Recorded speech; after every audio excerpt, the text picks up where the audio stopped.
Hi friend, நான் காதல். இன்றைக்கி என்ன நடக்குதுன்னு பார்க்கலாம் வாங்க. அணுவுக்கு கால் பண்ணிக்கிட்டே இருக்காங்க ஆகாஷ். ஆனால் அட்டன் பண்ணலை.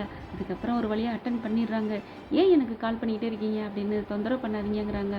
இல்லை அணு, கடைசியாக சொல்கிறேன், உனக்கு கல்யாணம் நிச்சயமாமே, நீ உனக்கு பிடிச்சி சம்மதிச்சிட்டியா அப்படிங்கிறாங்க ஆகாஷ். ஆமாம், எனக்கு பிடிச்சி தான் நான் சம்மதம் சொன்னேன், இப்போ என்னங்கிறீங்க அப்படிங்கிறாங்க. உங்கள் வாழ்க்கையை நீங்கள் பார்த்துக்கங்க ஆகாஷ், எனக்கு பிடிச்சிருக்கு, எங்கள் வீட்லேயும் எனக்கு பிடிச்சிருக்கு, எல்லாமே எங்களுக்கு சம்மதம்ட்டோம், இனிமேல் தொந்தரவு பண்ணாதீங்க அப்படிங்கிறாங்க. அப்படியே அழுது உடஞ்சி போயிடுறாங்க. சரி அணு, நான் ஒன்று சொல்கிறேன் அப்படிங்களே ஃபோனை வச்சிடுறாங்க. மறுபடியும் அப்படியே அழுகிறாரு. ஏன் அணு இப்படி என்னை புரிஞ்சிக்கவே இல்லை அப்படின்னு சொல்லிட்டு வேதனையில் நொந்து போகிறாரு. அதுக்கப்புறம் போய் படுக்க போகிறவங்க நினச்சிக்கிட்டே இருக்காங்க, என்ன இப்படி இவர் ஏன் இப்படி பண்ணுறாரு, நம்மளுக்கு விடவே மாட்டாரா அப்படின்னு சொல்லி புலம்பி தள்ளுறாங்க. அணு கிணத்து மேட்டு பக்கத்தில் போய் நின்று அணு அழுதுட்ருக்காங்க. பக்கத்து வீட்டு தாத்தா பாட்டி வந்து, ஏமா அணு அழுகிற, உனக்கு இந்த கல்யாணம் பிடிக்கலையா அப்படிங்கிறாங்க. அப்படிலாம் இல்லை அப்படிங்கிறாங்க. எங்களுக்கு தெரியாதா, ஊரே எதிர்த்துக்கிட்டு இந்த கல்யாணத்தை நாங்கள் லவ் கல்யாணம் பண்ணியிருக்கிறோம். லவ்னா எப்படின்னு எங்களுக்கு தெரியுமா, ஒரு பொண்ணு அழுதா கல்யாணத்தை நிச்சயம் பண்ண அன்னைக்கு ஒன்று பிடிக்காமல் இருக்கணும் மாப்பிள்ளைய, இல்லைன்னா வேறு யாராவது லவ் பண்ணணும் சொல்லுமா அப்படிங்கிறாங்க. அப்படிலாம் ஒன்றும் இல்லை அப்படின்னு சொல்லிட்டு போயிடுறாங்க. பாவம், இந்த பொண்ணு மனசில் என்ன இருக்கோ வாங்க அப்படின்ட்டு போயிடுறாங்க. அணு போயிட்டு ஏன் இப்படி பேசினாரு, அப்படியே ஆகாஷ் ரொம்ப அப்படியே நொந்து பேசியிருக்காங்க. ஏன்னா இனிமேல் நான் உனக்கு தொந்தரவு பண்ண மாட்டேன், இதுதான் கடைசி மெசேஜ் அப்படின்னு மெசேஜை போட்டுறாரு.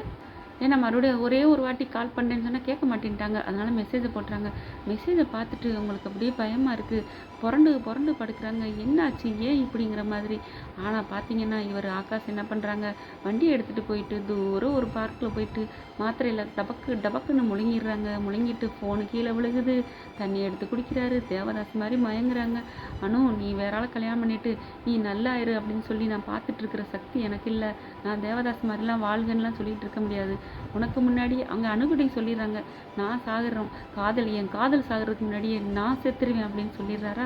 இந்த மாதிரிலாம் என்கிட்ட பேசாதீங்க அப்படின்னு சொல்லி திட்டி போடுறாங்க.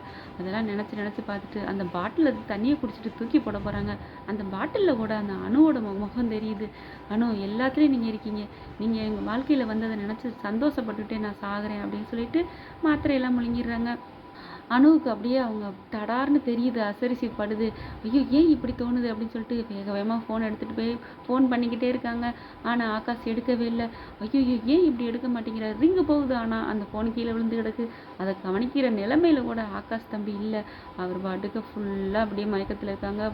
உயிர் போயிட்டுருக்கு, ஊசலாடிட்டுருக்கு. இங்கே பார்த்தீங்கன்னா அவங்களால தாங்க முடியலை. சரி நம்ம ராகவுக்கு ஃபோன் பண்ணோன்னு, ஐயோ அவர் நம்பர் இல்லையே, என்ன பண்ணுறதுன்னு யோசிக்கிறாங்க அனு. அப்புறம் அபி நம்பரில் எடுப்போம் அப்படின்னு அபி செல்லில் போய் எடுக்கிறாங்க. வேகமாக எடுத்து ராகவுக்கு கால் பண்ணுறாங்க. அவர் என்ன பண்ணுறாரு, லேப்டாப் நோண்டிகிட்டு இருக்கவங்க, என்ன அன்னோன் நம்பராக இருக்கே அப்படின்னு சொல்லி கட் பண்ணிட்டு வச்சிடுறாரு. ஏன் இப்படி கட் பண்ணுறீங்க அப்படின்னு, சரி மெசேஜ் போடுவோம் அப்படின்னு போடுறாங்க.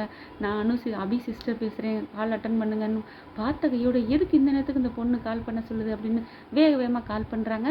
அப்போ தான் அனு சொல்கிறாங்க, இந்த மாதிரி ஆகாஷ் இப்படி பேசினார் வச்சாரு, ஃபோன் பண்ணால் எடுக்க மாட்டேங்கிறாரு, போய் பாருங்கள் சீக்கிரம் அப்படின்னு பதட்டத்தோடு சொல்கிறாங்க.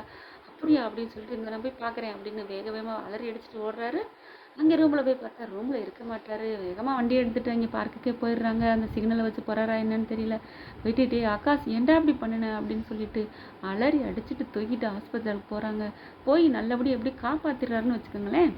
ஆகாஷ் ஏன்டா அப்படி பண்ண, ஆகாஷ் நான் இருக்கேன்டா அப்படின்னு சொல்லி ஒரு அண்ணனா துடிக்கிற துடிப்பு உண்மையிலேயே புல்ல இருக்குதுன்னு சொல்லலாம். அந்த அளவுக்கு ராகவ் சூப்பராக நடிச்சிட்டு இருக்காரு. ஓகே ஃப்ரெண்ட்ஸ், உங்கள் பொண்ணான கையால் ஒரு லைக்கை போட்டு சப்ஸ்கிரைப் பண்ணிடுவோம்.